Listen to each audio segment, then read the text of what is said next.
மிக துல்லியமாக செயற்கைக்கோளிலிருந்து பூமியில ஒரு சின்ன பில்டிங்கை முதற்கொண்டு பார்க்கக்கூடிய ஏவுகணை, துல்லியமாக பார்க்கக்கூடிய ஏவுகணை, அதை சீனால இருந்து ஈரான் வாங்கியிருக்கு. அப்போ வெளியே ஒரு பேஷண்ட் ரொம்ப ஆபத்தான நிலைமையில வந்திருக்கும் பொழுது இந்த அம்மையார் என்ன செய்கிறாங்க, குனிஞ்சு அந்த மேலே உள்ள அவங்க அந்த இஸ்லாமியர் அந்த முறைப்படி அந்த துணியை போட்டிருப்பாங்க, அதை தூக்கி தூர எரிஞ்சிட்டு குனிஞ்சு வேகமாக ஓடுறாங்க. அந்த ஸ்லீப்பர் குண்டுகள் வரக்கூடிய அந்த இடத்துக்குள்ளே ஓடி அந்த பேஷண்ட் இவங்க ஓடினதை பார்த்து அங்கே உள்ளவங்க எல்லாரும் 3-4 பேர் அந்த பெட்டில் தூக்கி வச்சுட்டு அந்த பேஷண்ட்டை மருத்துவமனைக்குள்ளே கொண்டு வர்றாங்க.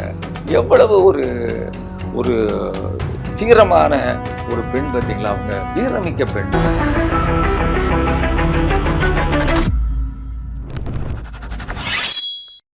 வணக்கம். ரூஸ்டர் செய்திகளுக்காக கே பாலகிருஷ்ணன் பேசுகிறேன். சர்வதேச செய்திகள், குறிப்பாக வளைகுடா யுத்தம் பற்றி பேசலாம். இன்றைக்கு அமெரிக்கா ஈரான் அந்த யுத்தத்தில் உள்ள ஒரு ஸ்னாப்சிஸ் மாதிரி ஒரு சுருக்கத்தை நாம் இன்றைக்கு அப்படி பாஸ் பண்ணிட்டு பார்த்துட்டு அப்படி போகலான்னு நினைக்கிறேன். பிப்ரவரி 27 அமெரிக்காவும் ஈரானும் ஓமனில் வச்சு பேச்சுவார்த்தை நடத்துகிறாங்க.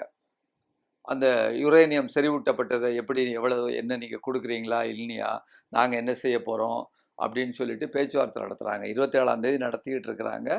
28 குண்டு ஈரான் மேலே டெஹரானில் குண்டு போட்டு அயத்துல்லா கொமேனி தலைவர் கொல்லப்படுகிறார்.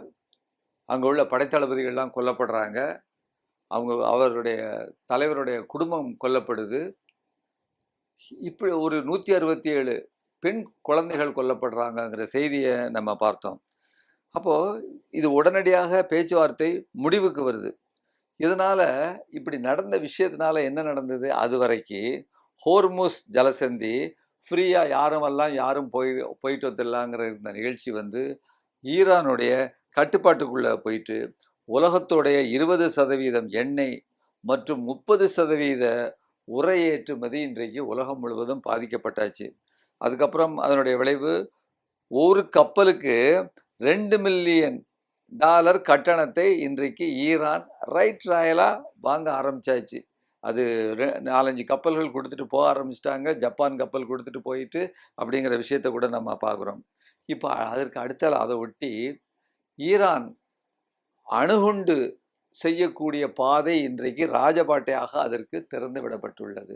நாம் ஏற்கனவே சில செய்திகளை சொன்னோம். பல்வேறு செய்திகள் எடுத்து இன்றைக்கு அணுகுண்டு தயார் பண்ணிட்டாங்கங்கிறது ஒன்று, இன்றைக்கு மேலை நாடுகள் செய்திகளிலேயே அவங்க வச்சிருக்காங்கங்கிறது ஒன்று. இன்றைக்கு இந்த சுருக்கமான செய்தியில் அவங்க அணுகுண்டு செய்வதற்கான அந்த பாதை திறந்து விடப்பட்டதுங்கிற ஒரு செய்தியை சொல்கிறாங்க. ஈரான் அது மட்டும் இல்லாமல் அதை தடுக்க தேவையான ஏவுகணைகள், அதாவது ஈரான் மீது போடுறதுக்கான ஏவுகணைகள் அமெரிக்காவில் எல்லாமே கிட்டத்தட்ட தீர்ந்து போச்சு, காலியாக போயிட்டு அப்படிங்கிற ஒரு நிலவரம். இதை ரஷ்யாவும் சீனாவும் உட்காந்து பார்த்துக்கிட்டு இருக்காங்க. ஏன்னா ஒரு ஈரான் ஒரு நாட்டையே இவன் காலி பண்ணிட்டான்னு சொன்னால் தைவான்லேயோ ரஷ்யாலேயோ சண்டை போட்டுனா அவங்களுக்கு எங்கே ஆயுதம் இருக்குங்கிற விஷயம் இன்னைக்கு வேற ஒரு இதாக இருக்குது. அப்புறம் இந்த ரஷ்யாவும் சீனாவும் பாகிஸ்தானும் ஈரானுக்கு ஆதரவாக உள்ளன. ஈரான் அணு ஆயுதம் பெற்றால் சவுதி, துருக்கி, எகிப்து ஆகிய இந்த நாடுகளும் மத்திய கிழக்கில் உள்ளவங்க எல்லாமே அங்கே அணுசக்தி களமாக எல்லாரும் அவங்கவுங்க அணுசக்தியை அணுகுண்டுகளை தயார் பண்ண ஆரம்பிச்சிருவாங்க. ஏற்கனவே லுஃப்தான்சா அந்த விமான நிறுவனம் 20,000 விமானங்களை ரத்து செய்துள்ளது. இதுவரைக்கும் அந்த டூ அண்ட் ஃப்ரோவை ரத்து செய்துள்ளதுங்கிறது எவ்வளோ பெரிய இழப்பு பாருங்கள். 20,000 இந்த கிட்டத்தட்ட 60 நாட்களில் உரம், உணவு விலைகள் இதெல்லாம் உலகம் பூராம் ஏறி இருக்கின்றன. அனைத்தும் இன்றைக்கு ஏற்பட்டிருக்கிறது. எதனாலன்னு கேட்டீங்கன்னா ட்ரம்ப்புடைய, நெதன்யாகுவினுடைய அவர்களுடைய மடத்தனமான அறிவீனமான முடிவினால இன்றைக்கு உலகம் அனுபவித்து கொண்டிருக்கிறது. அமெரிக்க மக்களும் இன்றைக்கு அதனுடைய விலையை கொடுத்து கொண்டிருக்கிறார்கள்ங்கிற ஒரு செய்தி இன்றைக்கு அது ஒரு சுருக்கமான செய்தி. இன்னும் அதை ஒரு இதாக பார்த்துட்டோம். அப்புறம் ஃபார்மர் சிஐஏ ஆஃபீஸர் ஒருத்தர் அவர் பேர் கிரியாகோவ் அப்படிங்கிறவர், அவர் ஒரு செய்தியை சொல்கிறார் பாருங்கள். இஸ்ரேல் எவ்வளவு கொடூரமானவங்க அப்படின்னு சொல்லிட்டு, அதாவது ஒரு இடத்துல நீங்க இருக்கிறீங்க, இஸ்ரேல் கொல்ல வேண்டிய ஆள் ஒரு இடத்துல இருக்காருன்னு சொன்னா, அவங்க அந்த அபார்ட்மெண்ட் அந்த ஏரியா பகுதியவே அவங்க கொன்றுவாங்க. 2000 பேரு 3000 பேர்ன்னு அழிக்கக்கூடியவங்க ஒரு மனிதனுக்காக இவ்வளவு ஒரு ஈவு இரக்கம் இல்லாத மனித இனத்தை பற்றி கவலைப்படாத ஒரு கூட்டம் அது அப்படிங்கிறத அவரு வந்து அந்த சிஐஏ உடைய பழைய ஒரு ஆபீசர் அவர் சொல்றாருங்கிற ஒரு செய்தி. அதை நம்ம பார்க்குறோம். இன்னொரு ஒரு ஒரு மகிழ்ச்சியான செய்தி பாருங்க. அயர்லாண்டுல ஒரு புதுமண தம்பதி திருமணம் ஆகுறாங்க. திருமணம் ஆகிட்டு வந்து மாப்பிள்ளையும் பொண்ணும் வெளியே அந்த மணமான இடத்துல இருந்து வெளியே வந்த உடனே என்ன செய்றாங்க தெரியுமா? அவங்க வந்து காசாவுக்கு அங்க அந்த மக்களுக்கு ஆதரவாக பாலஸ்தீன மக்களுக்கு ஆதரவாக திருமணமான இடத்துல இருந்து மாப்பிள்ளையும் பொண்ணும் அந்த சொந்தக்காரங்களோடு வந்து ஒரு திருமணம் முடிந்த கையோடு அந்த மோதிரம் இதெல்லாம் மாத்திருப்பாங்க இல்லையா? அந்த கையோடு ஒரு ரோட்ல வந்து ஊர்வலமாக செல்லக்கூடிய செய்தி. காசாவுக்கு ஆதரவாக, பாலஸ்தீனத்திற்கு ஆதரவாக என்ற செய்தியை நாம் பார்க்கும் பொழுது மனம் மகிழுகிறது தோழர்களே. இது ஒரு செய்தி. இன்னொரு செய்தி பாருங்க. ஆஸ்திரேலியாவில் உள்ள ஒரு மருத்துவர், ஆஸ்திரேலியாக்காரரு. அவர் பேர் வந்து முகமது முஸ்தபா. அவர் வந்து என்னன்னு கேட்டீங்கன்னா 6 வாரம் வந்து காசாவில் ஆஸ்திரேலியாவிலிருந்து அங்கே போய் வந்து பணி செஞ்சிருக்கிறாரு. பணி செஞ்சுட்டு அவர் வந்து திரும்பி வந்து ஆஸ்திரேலியாவுக்கு 6 வாரம் பணி செஞ்சுட்டு வரும் பொழுது ஆஸ்திரேலியாவில் வந்து அந்த மக்கள் எல்லாம் மிகப்பெரிய அவருக்கு கொண்டாட்டமாக வந்து அவரை வரவேற்கக்கூடிய காட்சி பெர்த் விமான நிலையத்தில் நீங்கள் அதை பார்க்கலாம். அதுக்கு நம்ம காட்சியில் நம்ம போடலாம்.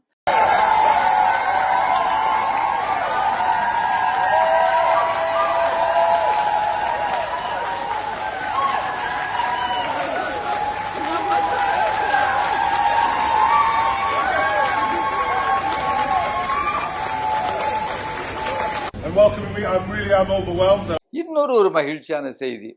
நான் இதை நீங்கள் பார்த்துருக்கலாம், சிலர் இல்லாட்டாலும் இந்த செய்தி திரும்பவும் இந்த ஒரு காண கிடைக்காத செய்தி. 10-15 ஆண்டுகளாக ஈரான் ஒரு மிகப்பெரிய பாலைவனமாக வறட்சியில் இருந்த பொழுது அதற்கு காரணமான வளைகுடாவில் உள்ள அந்த அமெரிக்க ராடர்களை அழித்ததற்கு பின்னால் ஈரான் ஏவுகணை வீசி மழை பெஞ்சதுன்னு நம்ம பார்த்தோம்.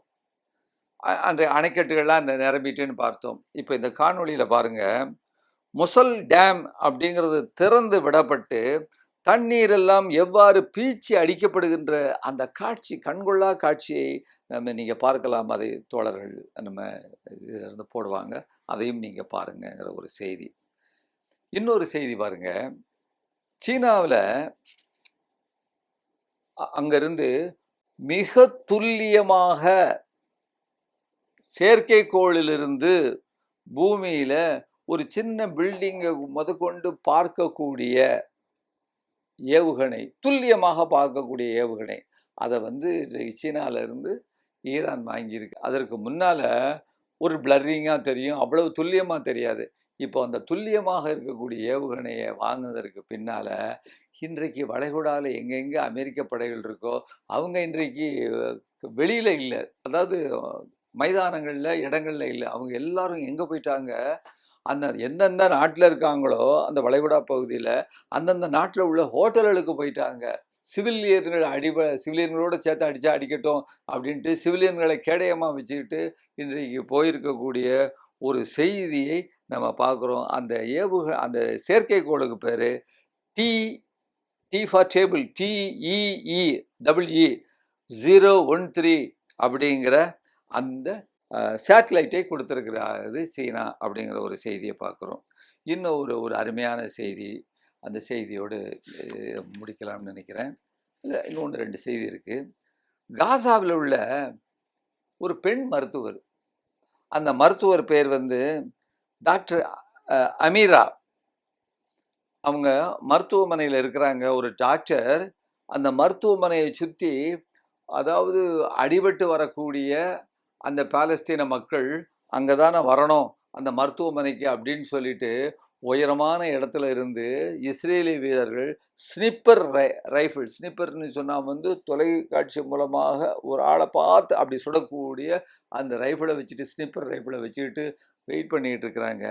அப்போ வெளியே வந்து ஒரு பேஷண்ட் வந்து ரொம்ப ஆபத்தான நிலைமையில வந்திருக்கும் பொழுது இந்த அம்மையார் என்ன செய்கிறாங்க, குனிஞ்சு அந்த மேலே உள்ள அந்த அவங்க அந்த இஸ்லாமியர் அந்த முறைப்படி அந்த துணியை போட்டிருப்பாங்க, அதை தூக்கி தூர எரிஞ்சிட்டு குனிஞ்சு வேகமாக ஓடுறாங்க. அந்த ஸ்னிப்பர் குண்டுகள் வரக்கூடிய அந்த இடத்துக்குள்ளே கூடி ஓடி அந்த பேஷண்ட் இவங்க ஓடினதை பார்த்து அங்கே உள்ளவங்க எல்லாரும் 3-4 பேர் அந்த பெட்டில் தூக்கி வச்சுட்டு அந்த பேஷண்ட்டை மருத்துவமனைக்குள்ளே கொண்டு வர்றாங்க.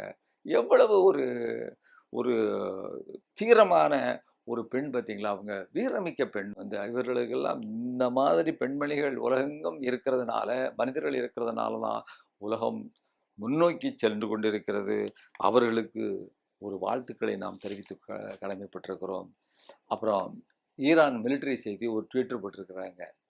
என்ன போட்டிருக்காங்கன்னா, துபாயை நோக்கி நாங்கள் வந்து கொண்டிருக்கிறோம், எங்களுக்காக துபாயை எங்களை வரவேற்பதற்கு துபாயை நீங்கள் அலங்கரியுங்கள் அப்படின்னு ஒரு ட்வீட்டை போட்டிருக்கிறாங்க. அப்புறம் ஈரான் இன்னொரு செய்தி சொல்லியிருக்கு, Bill Gate is the biggest threat to the humanity than nukes or anything. அணுகுண்டுகளை விட அல்லது வேறு எவற்றையும் விட பில்கேட்ஸ் தான் உலகத்தினுடைய மனித இனத்திற்கு மிகப்பெரிய ஒரு ஆபத்தான மனிதன் என்கின்ற ஒரு செய்தியை ஈரான் சொல்லுகிறது அப்படிங்கிறத பார்க்குறோம். அதுக்கப்புறம் பிரிக்ஸில் உள்ள அந்த சைனாவுக்கு ட்ரம்ப் சொல்கிறாரு, நீங்கள் ஹெல்ப் பண்ணணுங்க அந்த ஹோர்முஸை திறக்கிறதுக்கு அப்படின்னு சொல்லிட்டு சைனாவுக்கு ஜிங் பிங்குக்கு இவர் சொல்கிறாரு, ட்ரம்ப் சொல்கிறாரு. அப்போ சைனா என்ன சொல்லுன்னு நினைக்கிறீங்க? It is better for you to call Iran அப்படின்னு. நீ ஈரானை அழைத்து பேசுவதற்கு சரியாக இருக்கும், ஏன்னா ஈரான்ட்ட சொல்லி ஏன்ட்ட ஏப்பா சொல்கிற அப்படின்னு சொல்லக்கூடிய ஒரு செய்தியையும் நாம் பார்க்கிறோம். இத்துடன் இன்றைய செய்தியுடன் இன்றைய இந்த நிகழ்ச்சியை முடித்துக் கொள்வோம். நன்றி நண்பர்களே, வணக்கம். ஊடகம் கார்ப்பரேட் அரசியல்வாதிகளின் கைப்பாவையாக அடிமைகளாக இருந்தது போதும், இனி சாட்டை எடுத்து சுழற்றும் நேரம் வந்துவிட்டது. ஊடகம் பொதுமக்களாகிய உங்களுக்காக உங்களாலேயே இயக்கப்பட வேண்டும். ஊடக சுதந்திரத்திற்காக உங்களின் பங்களிப்பை இன்றே அளித்திடுங்கள்.